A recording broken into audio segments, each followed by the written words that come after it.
Hey guys, Teeka's Dragon here, and today we've got game 2 of Sythis, Harvest Hand and Go-Shintai of Life's Origin. Now if you haven't seen game 1, make sure you go and check it out on my channel after this. As always, the deck lists are up on Moxfield. If you do have any questions, comment down below, make sure you like and subscribe, and let's get on with the game. There was a dice roll which decided that I went first, so I start with my land for turn, which is Savannah, and play that into a Birds of Paradise and pass turn. Pretty simple. My opponent plays a Mox Diamond, and that's discarding a Prismatic Vista, then plays a Command Tower as his land for turn. He then plays his commander Sythis Harvest Hand and passes the turn. Over to me, I untap and draw for turn, play my land which is a Stomping Ground. I take the 2 life, pay 3 mana, and then I play a Song of the Dryads on his Sythis. Song of the Dryads is an amazing way to deal with commanders. My opponent's turn, he taps his mana for a Satire Enchanter. He did miss a land drop, which was great. Back over to me, I play a Guy's Cradle for turn, 4 mana, and play my commander Go-Shintai of Life's Origin, and I get the 1/1 token enchantment shrine to go along with it and pass my turn. My opponent draws for turn, which looks like it was a good top deck with a Guy's Cradle there, and he plays that, and then for 4 mana he taps and plays Yasharn, Implacable Earth, which lets him search for a basic forest and plains and put them into his hand. Over to my turn, I check the available mana I've got, which is 6 currently, so I tap 3 of it and play my Satire Enchantment, just to cut the deck there, and then I continue. I've got 4 floating mana from the Guy's Cradle, and I use 2 of it to play a Kenrith's Transformation. Due to the Satire Enchanter, I get to draw a card, and then Kenrith's Transformation means I get to draw a card. And it does now mean that I can play my Misty and sack it, now that Yasharn has gone, because it did have a static ability there, which was quite annoying. And then I get a Tropical Island. I then do have a technical blackout, but during this I do play a Go-Shintai of Lost Wisdom, which also does get me a 1/1 shrine as well. And I also draw the card from the Satire Enchanter. I spend my 1 remaining green mana floating to channel my Boseiju who endures to remove his Guy's Cradle. He does get to search for forest, originally a basic, then realises it's not specific, and so he gets a Temple Garden, enters tapped, and starts his turn. So my opponent then uses 2 mana, and he enchants my commander with a Kenrith's Transformation, draws 1 from Kenrith's Transformation and 1 from the Satire Enchanter, and then he taps 1 to put a Utopia Sprawl on the Temple Garden, again drawing from the Satire Enchanter, and then he taps for 2 to play a Starfield Mystic as well. He decides to play which is a snow-covered forest, and then because why not, he then throws down a Jeweled Lotus, and he passes the turn. So it's now my turn. I untap and draw for turn, and then tap some mana, 2 mana to play a Sterling Grove, which lets me draw a card off the Satire, and then I play a land for turn, which is an Aijano, Seat of the Empire. Tap this for a Sanctum of Tranquil, again draw a card. I then go to my end step and activate the Sanctum of Tranquil Light ability, so that's 1 mana to get my opponent to mill X, where X is the amount of shrines I control, which is currently 4. He does mill his Heliodson Crown, which is one of his win cons. And then before the end of my turn, he does Worldly Tutor, gets a Sanctum Weaver, which he puts on top of his deck for him to draw next. And then it's over to him. He untaps and draws the Sanctum Weaver, and you can never guess what he plays first. The Sanctum Weaver. He does get to draw one off his Satire Enchanter. Remember, it costs 1 less because he does have his Starfield Mystic out. He's tapping some more mana, and he's playing Elan Taxed and drawing another card. He then decides to play an Idyllic Tutor, which is a sorcery that lets him search for an enchantment. He does search for a Sylvan Library, and that gets to go to his hand. And then he pays 1 with the Mox Diamond to play the Sylvan Library, draws a card, and he plays a Marsh Flats as his land for turn before then passing.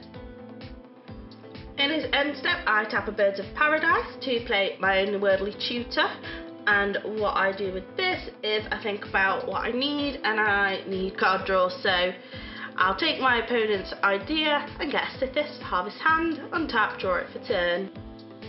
So I then tap 2 mana to play the Sythis. I get to draw a card. But in response to this draw, I do pay 1 to sack my Sterling Grove to have a look for an enchantment to put on top of my deck, and I go for an Enchantress's Presence, which again is more card draw.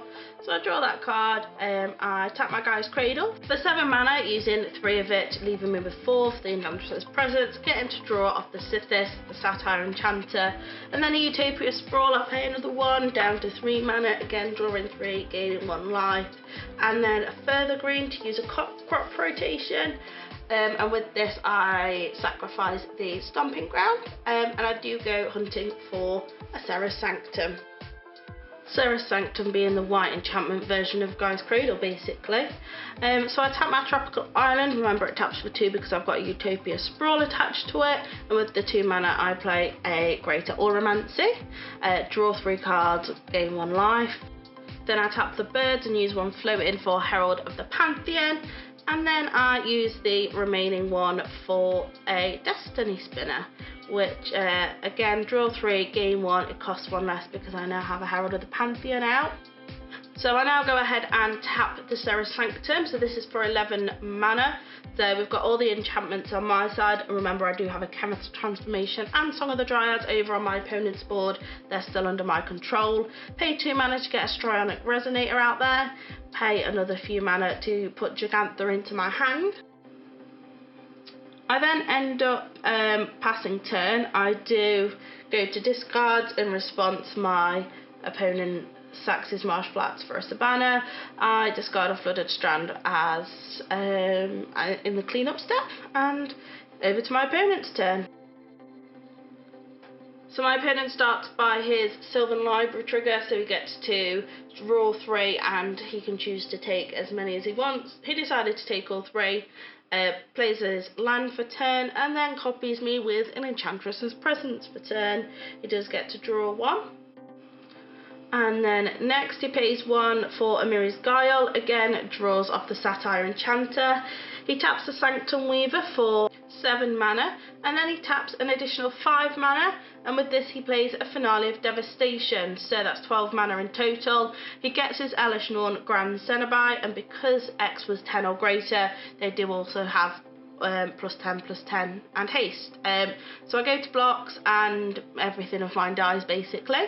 On a side there note, because Elish Norn was out, a lot of my stuff died anyway because all of my creatures get -2/-2 whilst his gets +2. Anyway, my turn, I play a Polluted Delta, and then I play a Citizen Champion, draw 1. Sack my Polluted Delta, so I take 1 and I find myself a Tundra. I then pay a lot of mana here. Oh, we went for a Sea Rift. So this will bounce all of my opponent's non-land permanents. Over to his turn, let's see how much of his hand he can get out basically. He starts 1 mana Avacyn's Pilgrim, 2 mana Utopia Sprawl, then he replays his Mox Diamond, discarding a Snow-Covered Plains, and then the Jeweled Lotus back out. It's a free card. He taps the Temple for 2, which plays a Starfield Mystic, then he taps a further 2, 3, and with this he plays the Satire Enchanter. Then he uses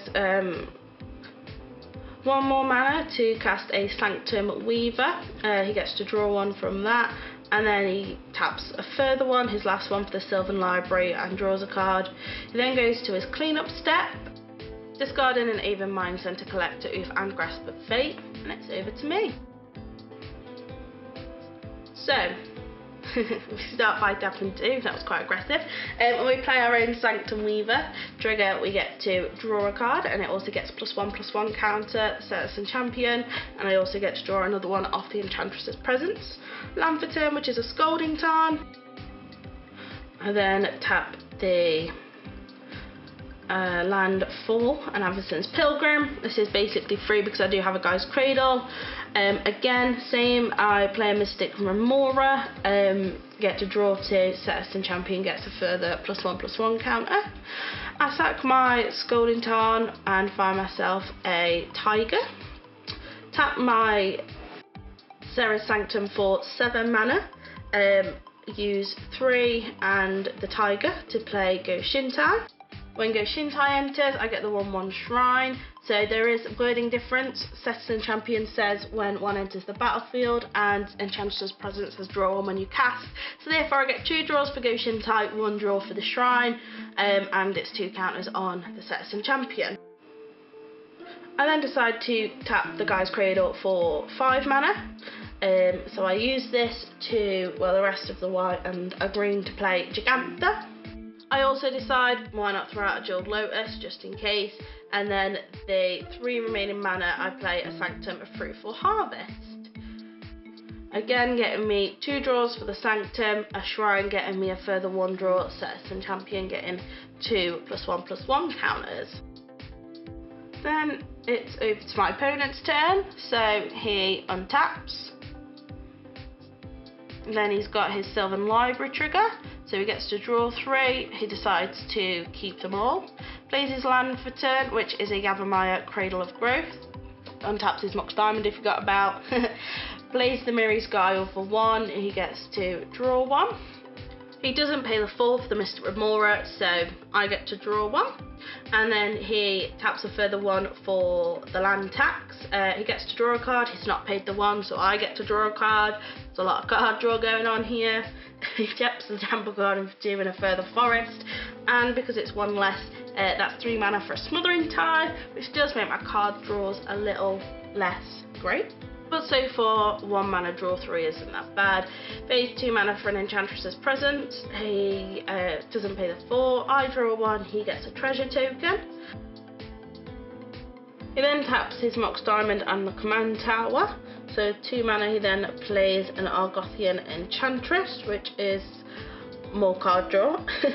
He then plays a Crop Rotation, sacrificing a basic forest. And with this, he searches out a Serra Sanctum. Great plays there. We shuffle, we cut the deck, he taps the Sanctum Weaver now. 7 mana, he uses 3 for an Eidolon of Blossoms, which is an enchantment creature. He draws 3 from that. And then he uses a further few for a Carpet of Flowers. He gets to draw 4 from that. He's drawing all the cards here, and then he uses a Noxious Revival and puts a Heliod on top of his deck. So next what he does is he pays 1 for a Deafening Silence, and now he gets a little tricksy. So he's got some card draws on the stack, some from when he casts, some from when it enters. So before it resolves and whilst it's still on the stack, he then casts a Chord of Calling, so he convokes with 3 creatures. He searches out a Walking Ballista. State-based actions resolve. The Walking Ballista has no counters and goes straight to the grave, and then he draws his final card. He does then though play an Eternal Witness, which brings Walking Ballista back from the grave to his hand. He firstly plays the Heliod Suncrown that he drew off the top of his deck, and then he plays the Walking Ballista. He pays 4 mana so that it enters with 2 +1/+1 counters on, and then he has 2 mana, well he has plenty of mana, but he uses 2 to give the Walking Ballista lifelink, and then as you'd know if you watched the first game basically, this is an infinite loop. He just needs to ping me 25 times. So because he's given the Walking Ballista lifelink, every time he pings me he deals damage. He gets to put a +1/+1 counter back on the Walking Ballista, and it's a beautiful loop. So that is the end, guys. He's going to ping me 25 times and I'm dead. So that is both of my enchantment decks showing their abilities and one coming out on top with an infinite. I was impressed with how they both played, and I'm excited to play them against other decks. If you want to watch those games, make sure you subscribe to my channel, and if you're already subscribing, then you obviously like the video, so send that like down below. Comment any plays you'd have done differently, and what matches you'd like to see in the future. Like I said, all my current deck lists are on Moxfield, the link is in the description below, and I'm always making more. Thanks for watching, guys. See you next time.